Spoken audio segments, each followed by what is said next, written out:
Утрово пред изгреј сонце како што бива од памтивек, како што е адетот, домакинките ги вапцаа великденските јајца, символот на воскресението Христово Великден. Во истекот сме на последната недела на Великденскиот пост. Креативните жени секогаш се обидуваат да најдат нови начини за украсување на своите јајца. Црвени, жолти, зелени, сини, украсени со сликички, разни додатоци и што ли уште не, но како правилно треба да се вапцаат. Според обичајот, првото јајце се бојадисува со црвена боја и се смета за чувар на куќата. Тоа се чува се до следната година. Во некои краишта, ланското јајце, чувар на куќата, се става кај стоката, додека во некои се затрупува во мравјалник. Ги прашавме битолчанки како ги вапцаа јајцата. Претежна црвена, со многу љубов. Во црвена.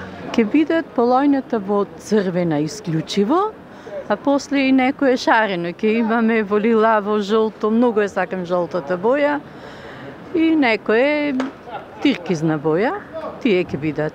А исклучиво црвената боја ја имам. Вапцањето на јајцата се прави во спомен на настанот кога Света Марија Магдалена Мироносица, тоа е таа девојка која со Пресвета Богородица постојано била покрај Христос во текот на неговото голготско страдање и на која Христос и се јавил прв по неговото воскреснување. Патувала во Рим да проповеда Евангелие и да го посети царот Тибери. Тогаш во знак на внимание како новогодишен подарок му однела црвено јајце и го поздравила со зборовите Христос воскресе.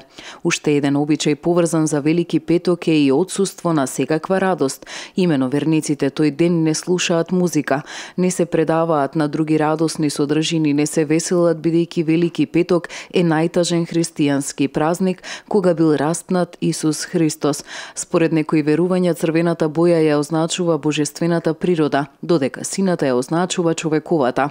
Јајцата инаку означуваат нешто од што се раѓа нов живот. На иконите Христос до своето тело има црвена ткаенина, а преку неа сина прекривка.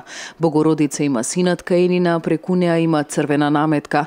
Тоа Богородица ја символизира како човечко битие со божествена наметка, а Христос како божествено битие со човечка наметка.